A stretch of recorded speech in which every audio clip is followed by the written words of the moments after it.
नमस्कार साथियों, अभिनव career academy के यूट्यूब चैनल पर आप सभी का एक बार फिर से स्वागत है। हमारी सीरीज चल रही थी राजस्थान अध्ययन की, और राजस्थान अध्ययन में अपने पढ़ रहे थे टॉपिक राजस्थान के प्राचीन जो सभ्यता स्थल है उनके बारे में पढ़ रहे थे। बहुत अच्छे से अपने टॉपिक कवर कर चुके हैं और इसी के साथ अब अपने बात करेंगे प्रश्नोत्तर की। इनसे संबंधित जितने भी प्रश्न बन रहे हैं उन सभी प्रश्नों के बारे में अपने पूरी डिटेल से बात करेंगे। कूलर बंद कर दें। तो आगे चलते हैं अपने राजस्थान की प्राचीन सभ्यता स्थलों के प्रश्नोत्तर के बारे में। प्रश्नोत्तरों के बारे में बात करेंगे। इससे पहले अपने विश्लेषण पूरा कर चुके हैं और इसी के साथ में पूरा विस्तार से पढ़ चुके हैं, एक एक विशेषता को पढ़ चुके हैं और पूरी उम्मीद है कि इसमें से कोई प्रश्न बाहर नहीं आने वाला है। सारी विशेषताएं उठाई है और इसी के साथ में कोई कुछ विशेषताएं छोटी मोटी रह भी गई है तो ये प्रश्नों के अंदर आ जाएगी।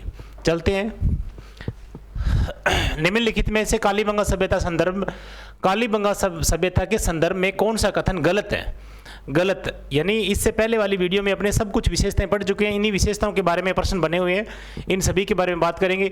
तो ये है कि एक नंबर अपने बात करते हैं, अग्नि वेदिकाएं हवन कुंड प्राप्त हुए हैं, बिल्कुल कालीबंगा में हुए हैं, और जुते हुए खेतों के प्रमाण भी मिले हैं और मरण मूर्तियां प्राप्त भी हुई है। और गोरे और कोठे का संबंध जो प्राप्त हुआ ना, ये जो गोरे और कोठे, ये जो अनाज के भंडारण या भंडार करने वाले बड़े बर्तन थे, उन सभी का जो संबंध है ना, ये आहड़ सभ्यता से है।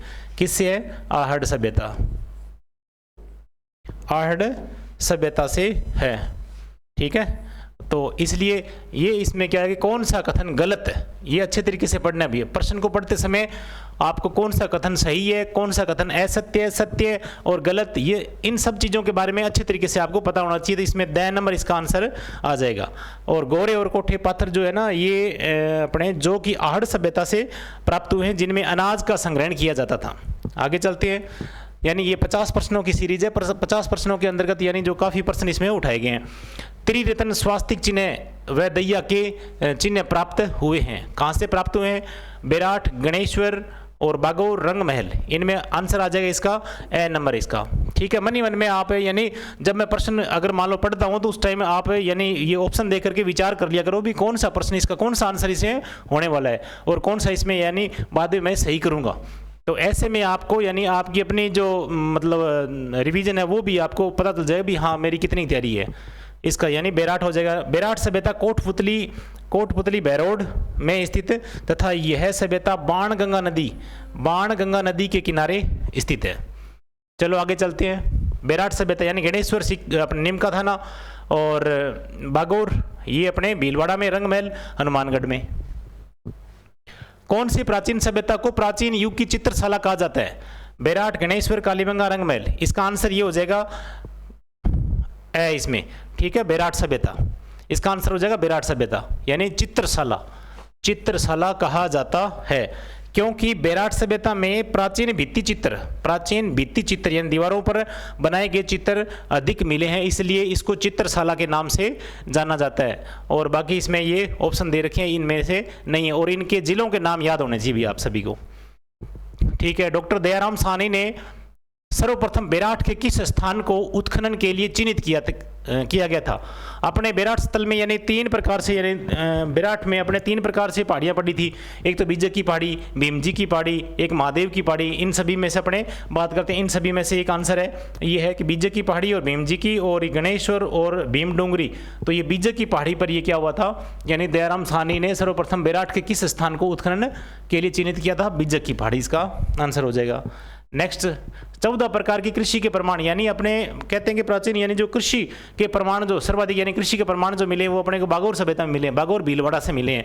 तो इसका आंसर भी क्या हो जाएगा? बागौर सभ्यता हो जाएगा। ठीक है, आगे चलते हैं। कार्बन डेटिंग पद्धति के अनुसार कालीबंगा सभ्यता का समृद्धि काल कौन सा है? यानी इसका समृद्धि काल कब से माना जाता है?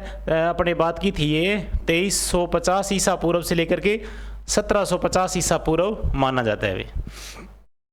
नेक्स्ट, आहड़ सभ्यता के लोगों को किस खाद्य पदार्थ की जानकारी थी? गेहूं, चावल, मक्का, बाजरा। इनमें से कौन सा ऑप्शन सही हो जाएगा? यानी इसमें आहड़ सभ्यता के लोगों को किस खाद्य पदार्थ की जानकारी थी? चावल की थी। इसका आंसर हो जाएगा ब। और इसकी खोज यानी आर्य सभ्यता की खोज 1953 में हुई थी। अक्षकीर्ति व्यास ने की थी, अक्षकीर्ति व्यास ने की थी, और इसको यानी सभ्यता को आहड़ या बेडज नदी के किनारे स्थित माना जाता है। आगे चलते हैं।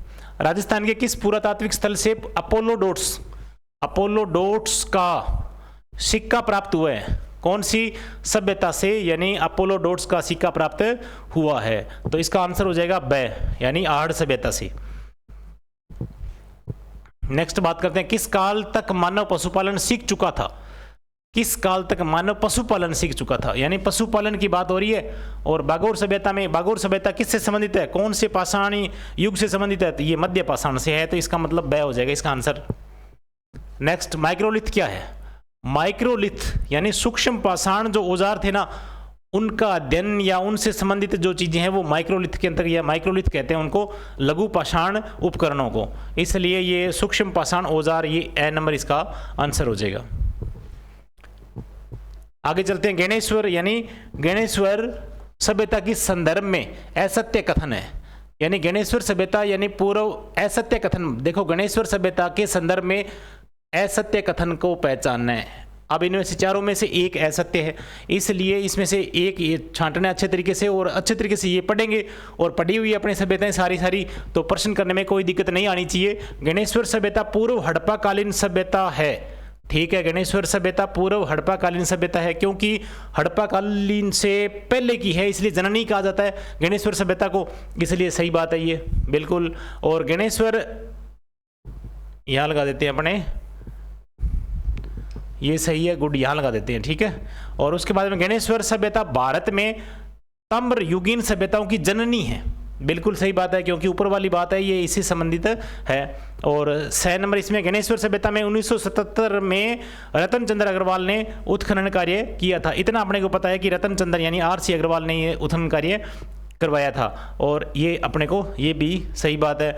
गणेश्वर सभ्यता बनास नदी के किनारे स्थित है, नहीं, ये बनास नदी वाला जो है ऑप्शन ये गलत हो जाएगा, क्योंकि कांतली नदी के किनारे विकसित है। ये इसका आंसर हो जाएगा, ठीक है। असत्य कथन ये हो जाएगा 10 नंबर। व्याख्या, गणेश्वर सभ्यता को पुरातत्व का पुष्कर यानी पुरातत्व का पुष्कर भी कहते हैं। किसको? गणेश्वर सभ्यता को। नेक्स्ट चलते हैं। निम्नलिखित में से लोह युगीन सभ्यताओं का उदाहरण नहीं है। लोह युगीन सभ्यताओं का उदाहरण नहीं है, इनमें से कौन सा नहीं है? तो बेराट है, ठीक है, और नोह भी है लोहे से, और रेड टाटानगर यानी इस तरीके से ये भी है, और गिल्लुन सभ्यता ना ये इसमें ताम्रकालीन सभ्यता है, ये इसमें से लोहे कालीन के अंतर्गत नहीं आएगी। नेक्स्ट बात करते हैं, डीडवाना सभ्यता किस संस्कृति से संबंधित है? डीडवाना यानी अपने थोड़े प्रश्न जो है स्पीड से करेंगे, क्योंकि पहले अपने बहुत तो यानी विस्तार से पढ़ चुके हैं, और अब अपने प्रश्न स्पीड से करने में कोई दिक्कत, कोई हर्ज नहीं होना चाहिए, तो इसलिए जल्दी जल्दी अपने ये पूरा करके और 50% निपटा देंगे, और नेक्स्ट वीडियो में अपने जो बचे हुए प्रश्न है वो लेके आएंगे। तो डीडवाना सभ्यता किस संस्कृति से संबंधित है? इसमें ताम्र पाषाण काल और मध्य पाषाण और नव पाषाण और पूरा पाषाण। तो डीडवाना सभ्यता ना ये है अपने पूरा पाषाण काल से संबंधित है, ठीक है। बौद्ध धर्म से संबंधित, यानी मैंने कहा था अशोक, बौद्ध धर्म, मौर्य काल, और इन सब चीज़ों के बारे में अगर पूछ लिया जाए तो अपने को कहाँ जाना है? बेराट में। इसलिए बौद्ध धर्म से संबंधित यानी पुरातात्विक अवशेष कहाँ से मिले हैं? तो ये सीधा सा आंसर हो जाएगा बेराट। दोहरी रक्षा प्राचीर के साक्ष्य राजस्थान की किस सभ्यता से प्राप्त हुए? दोहरी रक्षा, दोहरी सुरक्षात्मक प्रणाली, ये सब सिस्टम जो कालीबंगा से है, ठीक है। और आगे नेक्स्ट करते हैं। रंग महल 1952 में किस पुरातात्विक के निर्देशन में उत्खनन कार्य किया गया था? ये प्रश्न कई बार आया हुआ है, और ये ऑप्शन यानी बिल्कुल एकदम राइट, इसमें से आपको ढूंढना है कि KN पुरी, RC पुरी और हन्नारिड और VN मिश्र। तो इसमें आंसर इसका हो जाएगा 6 नंबर यानी हन्नारिड, ठीक है, रंग महल के संबंध में। नेक्स्ट बात करते हैं तरखान वाला डेरा, जहाँ आर्य सभ्यता की प्रमाण मिले हैं, यानी पहले पाषाण युग, लोहे अपने धातु युग में पाषाण युग, उसके बाद में जो ताम्र युग, उसके बाद में लोहे युग, उसके बाद में संस्कृति मृद बाण वाली आती है, उसके बाद में जो सभ्यता यानी आर्य संस्कृति जो सभ्यता है, इनके प्रमाण भी मिले, और वो अपने इनमें से अगर बात करें तो कहाँ से मिले? तरखान वाला डेरा। ये तरखान वाला डेरा कहाँ पर है? गंगानगर में स्थित है। कहाँ पर है? गंगानगर डिस्ट्रिक्ट में है, ठीक है। आगे चलते हैं। बागोर सभ्यता की संदर्भ में यानी कौन सा कथन गलत है? बागोर सभ्यता की संदर्भ में कौन सा कथन गलत है? बागोर सभ्यता के बारे में बात करना है। अलंकृत या अलंकरण रहित मृद भांड मिले हैं, सही बात है, क्योंकि इसमें देखो अलंकरण इसमें बहुत कम मिले हैं, बहुत ही यानी रहित बिल्कुल भी नहीं है, और सिर्फ ये इनके मृद भांड मिले और अलंकरण इसमें चित्रकारी वगैरह नहीं है। पशुपालन के साक्ष्य बिल्कुल अपने पढ़ा था, मिले हैं। और मनके की कला, मनके बनाने की कला, मनके बनाने यानी जो मनके बनाने की कला जो से परिचित थे बागोर सभ्यता के लोग। और महासतियों का टीला, महासतियों का टीला भी कहा जाता है बागोर सभ्यता का। तो इसमें तीनों ये सही है, और ये मनके बनाने की कला है ना, ये इसके आंसर क्या हो जाएगा, गलत हो जाएगा, इससे संबंधित यानी बागोर सभ्यता से संबंधित है। और मनके बनाने की कला जो परिचित थे लोग कौन से थे, ये आहड़वासी थे, आहड़वासी, आहड़वासियों के लिए सही हो जाएगी। नेक्स्ट चलते हैं, भूकंप का प्राचीनतम साक्ष्य किस सभ्यता स्थल से प्राप्त हुआ था। यानी भूकंप का प्राचीनतम जो साक्ष्य है भूकंप से नष्ट हुई मानी जाती है, ये कालीबंगा से, कालीबंगा के संबंध में ये कथन है। ठीक है, इसका 10 नंबर हो जाएगा। नेक्स्ट बात करते हैं, आहड़ सभ्यता के उत्खनन में बस्तियों के कितने स्तर पर मिले, यानी बस्तियों के, यानी आहड़ सभ्यता है ना, इसके उत्खनन में कितने, उत्खनन में बस्तियों के कितने स्तर मिले। यानी अपने बात की थी 3 बार उजड़ने और बसने की कला, अपने जो बात थी विशेषता थी वो थी रंग महल की, और 8 बार उजड़ने और बसने की जो अपने जो विशेषता थी वो थी आहड़ सभ्यता की। तो यहाँ पर यानी आहड़ सभ्यता की बात हो रही है, और कितने स्तर मिले, यानी 8 इसके स्तर मिले, तो ये ए नंबर इसका सही हो जाएगा। नेक्स्ट, यानी कुष्ठ रोग के प्रमाण में सूती वस्त्र, देखो ये सूती वस्त्र का कपड़ा मिला था नहीं अपने, जैसे मान लो कुष्ठ रोग के प्रमाण और सूती वस्त्र के टुकड़ा जो किस स्थान से मिले हैं, ये इनमें से कौन सा है, इसका आंसर हो जाएगा ओजियाना और गिलुंड और नलियासर और बालाथल, इसका आंसर हो जाएगा बालाथल से कपड़े का जो टुकड़ा है वो मिला है। ठीक है, नेक्स्ट बात करते हैं, अमलानंद घोष ने 1951-52 ईस्वी में किस सभ्यता स्थल की यानी खोज की थी। अमलानंद घोष ने, ये 1951-52 की बात है और खोज की थी, बताओ इनमें से कौन सी है, बेराट, गणेश्वर, कालीबंगा, आहड़। तो इसका आंसर हो जाएगा 6 नंबर, यानी कालीबंगा सभ्यता का 1900 यानी 51 और 52 में उत्खनन यानी खोज की थी। उत्खनन कार्य तो 61-62 में स्टार्ट होता है, यानी उत्खनन करता है, यानी 1961 से लेकर के 69 तक ये चलता है। और ये इनके निर्देशन में, किसके निर्देशन में, बीबी लाल और बीके थापर के निर्देशन में, और जेवी जोशी भी थे और एम के खर्रे भी थे। ठीक है, और कौन सी नदी के किनारे कालीबंगा, ये है गग्गर नदी के किनारे, बहुत बार अपने बात कर चुके हैं। नेक्स्ट बात करते हैं, कालीबंगा, पीलीबंगा और रंगमहल पुरातात्विक स्थल जो है ना, ये वर्तमान में कौन से जिले में है, बताना है आपको। तो कौन से जिले में है बताओ, गंगानगर, हनुमानगढ़ और बीकानेर, अनूपगढ़। तो इसमें से आपको बता सकते हैं कि हनुमानगढ़ में स्थित है।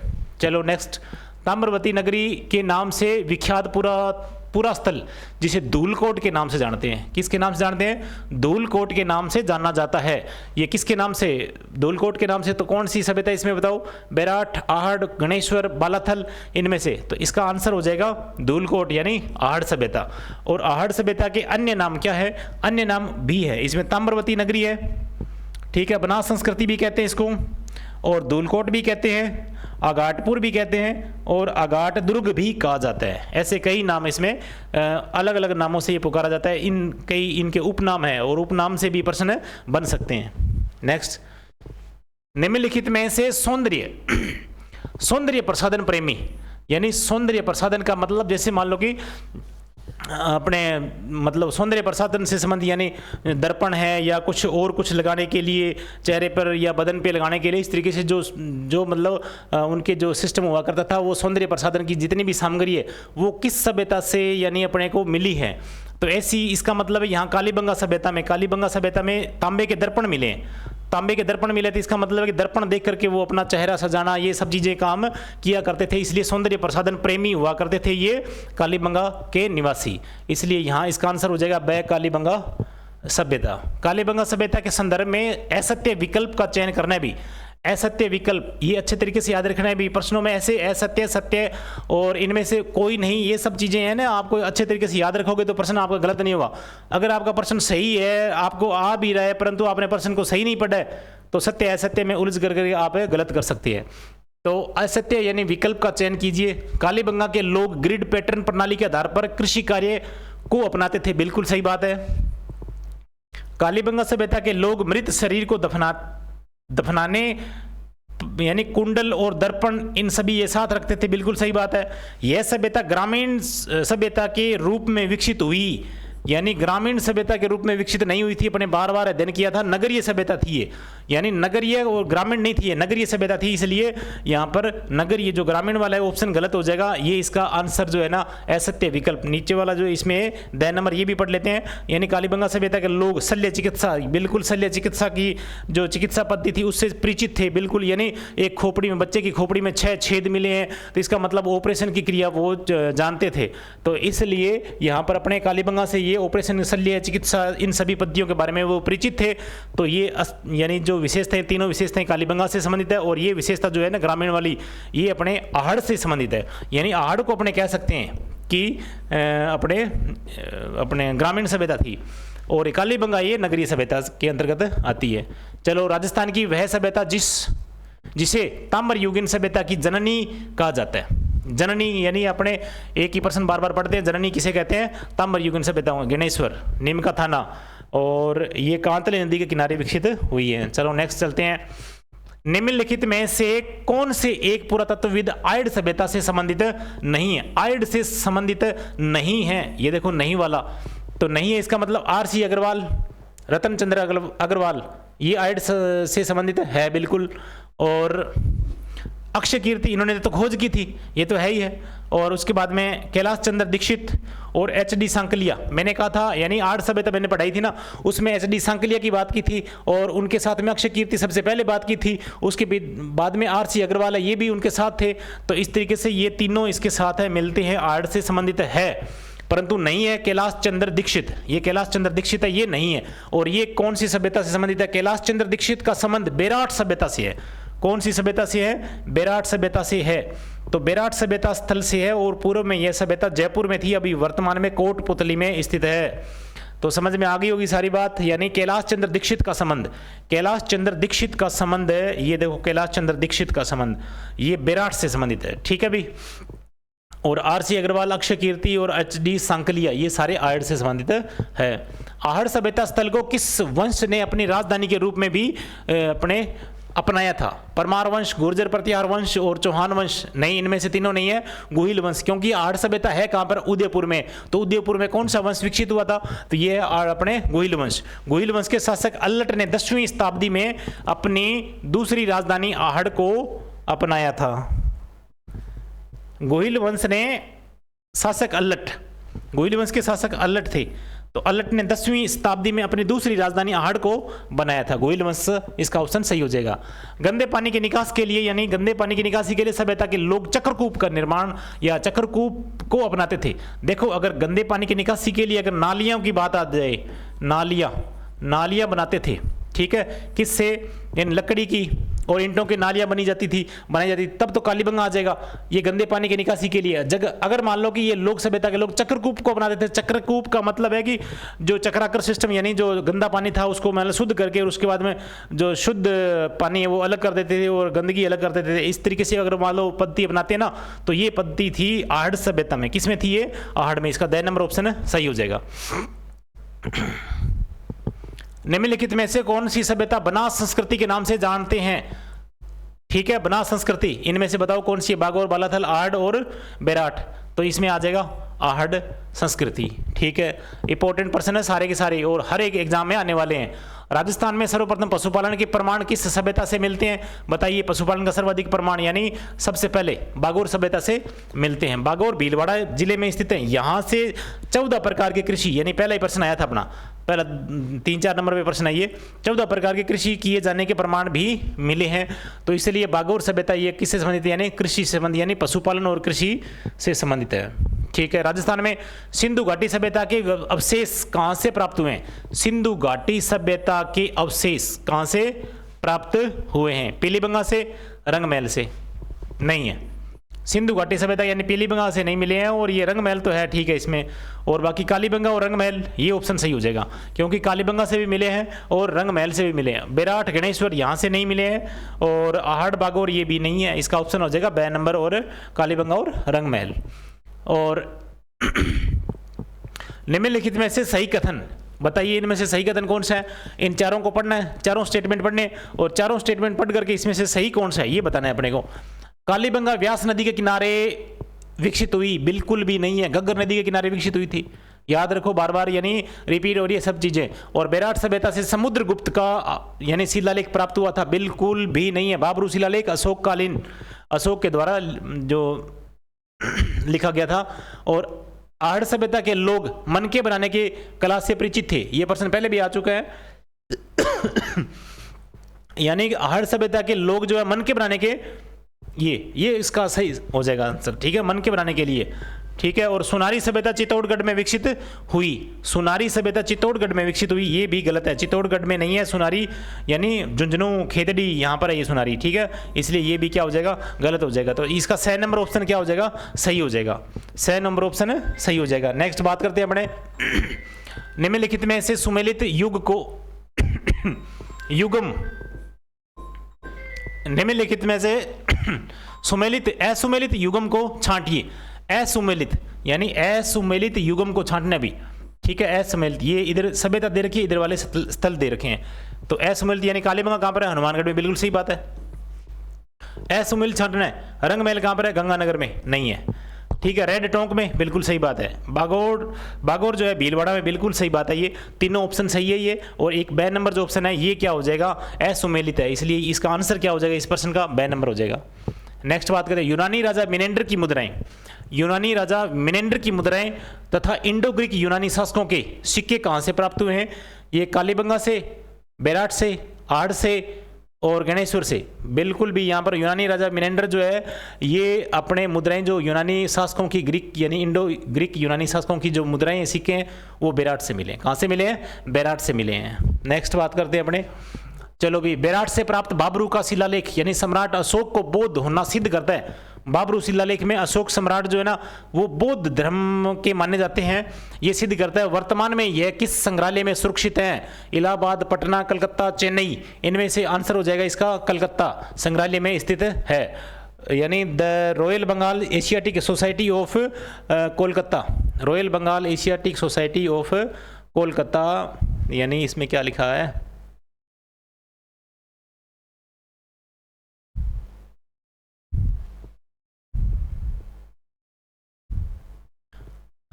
The Royal Bengal Asiatic Society of Kolkata में 1840 में रखा गया। इसकी लिपि ब्राह्मी लिपि है तथा इसकी खोज यानी इसकी खोज जो है 1837 में कैप्टन विलियम बर्ट, यानी कैप्टन विलियम बर्ट, 1837 की बात है ये, 1837 में खोज की थी, ठीक है ना।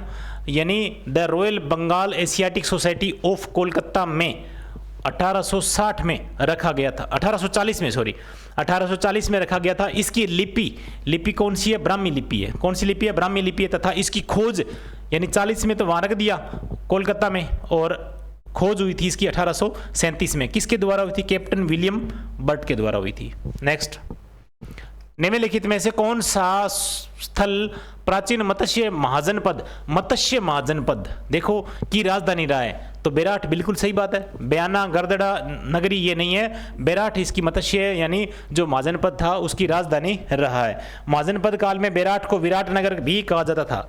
बेराट को किस नाम से जानते थे, विराटनगर के नाम से भी जानते थे।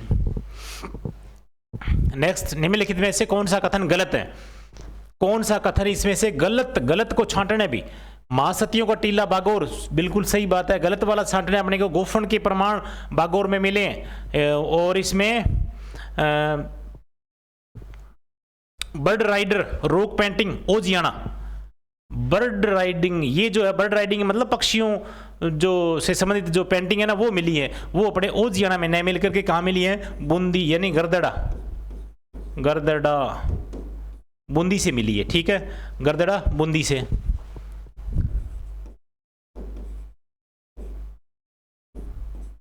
और प्राचीन जाख बाबा, देखो ये प्रश्न कई बार आया हुआ है, प्राचीन जाख बाबा की मूर्ति जो है ना वो नोह से मिली है, नोह भरतपुर से मिली है।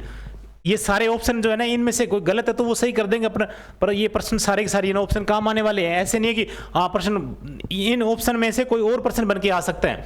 तो महासतियों का टीला बागोर, गोफन के प्रमाण यानी बागोर, और प्राचीन जाख बाबा की जो मूर्ति है वो नोहे से मिली है। और बर्ड राइडिंग यानी बर्ड राइडिंग रॉक पेंटिंग जो है पक्षियों की जो पेंटिंग्स है वो कहाँ से मिली है, गरदड़ा बूंदी से मिली है। नेक्स्ट बात करते हैं, डीलक्स टाइप बर्तनों के यानी प्रसिद्ध स्थान था, ये डीलक्स टाइप यानी जो प्रसिद्ध स्थान जो था वो ओजियाना था। सोंथी, गरदड़ा, ईसवाल ये नहीं था, ओजियाना ये था। ओजियाना है कहाँ पर? भीलवाड़ा में। सोंथी कहाँ पर है? बीकानेर में। गरदड़ा कहाँ पर है? बूंदी में। ईसवाल कहाँ पर है? उदयपुर में। इतना याद रखना है आपको। नेक्स्ट, नगर पुरातात्विक स्थल यानी राजस्थान के किस जिले में स्थित है? नगर, नगर जो पुरातात्विक स्थल है ये कौन से जिले में है? तो नगर अपने नगर और नगरी दोनों पढ़े थे। नगरी चित्तौड़गढ़ में, नगर टोंक में है, सीधी सी बात है बस। यानी जयपुर, अजमेर, हनुमानगढ़ बिल्कुल भी नहीं, इसमें देखना जरूर है परंतु आपको इनमें कंफ्यूज नहीं होना है। नगर का प्राचीन नाम मालव नगर था, बिल्कुल ये भी विशेषता याद रखनी है। नगर का प्राचीन नाम क्या था? मालव नगर था, क्योंकि यह मालव जनपद की क्या हुआ करती थी? राजधानी हुआ करती थी। नेक्स्ट, निम्नलिखित में से किस स्थान से राजस्थान की प्रथम अलंकृत गुफा, प्रथम अलंकृत गुफा ये भी अपने बात की थी, और ये कहां पर है? ये बांका गांव भीलवाड़ा में है। बांका गांव है भीलवाड़ा, भीलवाड़ा से है, ठीक है। और बांका गांव इसका क्या हो जाएगा? आंसर सही हो जाएगा। गरदड़ा बूंदी में है, ओजियाना भीलवाड़ा में है, बालाथल उदयपुर में है। ये इनके जिले भी याद रखने हैं। निम्नलिखित में से किस पुरा स्थल को यानी प्राचीन भारत का टाटा नगर, बिल्कुल ये देखो कई बार अपने बात हो चुकी है, टाटा नगर कहते हैं। नो है भरतपुर नहीं, रेड टोंक बिल्कुल सही बात है, और नगरी चित्तौड़, और सुंदरी झुंझुनू, सुनारी झुंझुनू, या सुंदरी नहीं है सुनारी है, ठीक है, सोनारी झुंझुनू। तो इस तरीके से ये अपने ऑप्शन है, इनमें से ये सही होकर के, ये सही ना होकर के ये बे नंबर इसका रेड टोंक का ये हो जाएगा सही। नेक्स्ट करते हैं, निम्नलिखित में से गलत विकल्प को बताइए। गलत विकल्प को बताएंगे अपने, तो गलत वाला विकल्प है ना ये बताएंगे, इनमें से कौन सा सभ्यता जिला, यानी गलत विकल्प में नगरी चित्तौड़गढ़ में बिल्कुल सही बात है। गलत छांटना इसमें जूना खेड़ा भीलवाड़ा में ये नहीं है, ये पाली में है, ये नाडोल पाली में है। और सोंथी सभ्यता बीकानेर में बिल्कुल सही बात है। बेराट कोटपुतली बहरोड में बिल्कुल सही बात है। इसका आंसर क्या हो जाएगा? बे नंबर हो जाएगा इसका आंसर। ठीक है, आगे चलते हैं। आहड़ सभ्यता के संदर्भ में कथन सत्य कौन सा है? यानी आहड़ सभ्यता के संदर्भ में सत्य कथन छांटना है। यह ताम्र युगीन संस्कृति या सभ्यता है, बिल्कुल सही बात है। यह आहड़ नदी के किनारे स्थित है, बिल्कुल सही बात है। और यहां सर्वप्रथम उत्खनन कार्य अक्षय कीर्ति, बिल्कुल आहड़ से संबंधित अक्षय कीर्ति 1953, बिल्कुल सही बात है। उपयुक्त सभी, बिल्कुल ये सारे। तो इसका आंसर क्या हो जाएगा? इसका आंसर यानी एक इनमें से तीनों सही है, तो इसका मतलब ये द नंबर इसका क्या हो जाएगा? सही हो जाएगा, उपयुक्त सही। किस पूरा स्थल को अगाटपुर के नाम से भी जाना जाता है? अगाटपुर यानी धूलकोट, अगाटपुर, तो आहड़ को बोलते हैं। ठीक है, इसका आंसर ये हो जाएगा। चलो, 4000 वर्ष पुरानी सभ्यता के पुरातात्विक अवशेष उदयपुर के समीप किस स्थान से प्राप्त हुए हैं? यानी 4000 वर्ष पुरानी सभ्यता के पुरातात्विक अवशेष उदयपुर के किस स्थान से? उदयपुर 4000 वर्ष, जगत, देलवाड़ा, एकलिंग, आहड़, तो ये कहां से है? इसका आंसर हो जाएगा आहड़ से। चलो भी नेक्स्ट बात करते हैं अपने। राजस्थान में स्थित हड़प्पा कालीन यानी स्थल कालीबंगा में पुरातात्विक उत्खनन कार्य कब प्रारंभ हुआ? यानी हड़प्पा कालीन कालीबंगा, देखो कालीबंगा में बात करनी है, ठीक है। कालीबंगा में पुरातात्विक स्थल यानी पुरातात्विक उत्खनन कब स्टार्ट हुआ? तो ये बीबी लाल और बीके थापर के द्वारा किया जाता है, इसलिए ये 1961 से स्टार्ट होता है, इसलिए स्टार्ट हुआ, इसका मतलब 1961 और 62 से। इनमें से ये ऑप्शन सही नहीं है। राजस्थान में आहड़ में खुदाई से काले लाल रंग के मृद पात्र या मृद भांड जो उपलब्ध हुए हैं उन्हें किस शैली से पकाया जाता था? बिल्कुल ये अपने बात की थी आहड़ सभ्यता से संबंधित, और उसमें जब अपने लेसन कर रहे थे ना तब ये बात की थी कि जब आहड़ सभ्यता में खुदाई के काले और लाल रंग यानी प्राकृतिक रंग और मृद भांड जो कैसे यानी ये कलर आए थे और किस शैली से ये पकाया जाता था, इसलिए वो क्या हुआ था यानी काले और लाल रंग यानी प्राकृतिक रंग अपने को मिलते थे। तो इसमें खुली तपाई विधि, बंद भट्टी तपाई विधि और उल्टी तपाई विधि, ये इसका आंसर सही हो जाएगा। उल्टी तपाई विधि। खड़िया मिट्टी के बने विष्णु फलक और गोवर्धन से बने धर फलक और अजेकापाद से बने चक्र पुरुष और किस स्थान से मिले हैं? ये अपने को कुराड़ा, रेड, बेराट, रंगमहल, इसका आंसर हो जाएगा रंगमहल, हनुमानगढ़। बेराट कहां पर है? कोटपुतली। रेड कहां पर है? टोंक। कुराड़ा कहां पर है? नागौर। तो इसका आंसर यानी 50 नंबर का आंसर ये हो जाएगा, इसके जो खड़िया मिट्टी के बने विष्णु फलक और गोवर्धन से बने धर फलक और चक्र पुरुष, इन सभी के यानी किस स्थान से मिले हैं? ये सारे रंगमहल से मिले हैं। ठीक है भाई, आज के लिए 50% ये पूरे हो गए हैं। और नेक्स्ट अपने आज के बता इस वीडियो के माध्यम से अपने छोटे छोटे टुकड़ों में थोड़े थोड़े यानी अपने प्रश्न करते जाएंगे और ये टॉपिक पूरा कर लेंगे। पूरा अध्ययन करने के बाद में अपने नेक्स्ट अपने टॉपिक स्टार्ट करेंगे, ठीक है भी। और अच्छे से स्टडी करते रहो, पढ़ते रहो, स्वस्थ रहो, मस्त रहो। जय हिंद, जय भारत।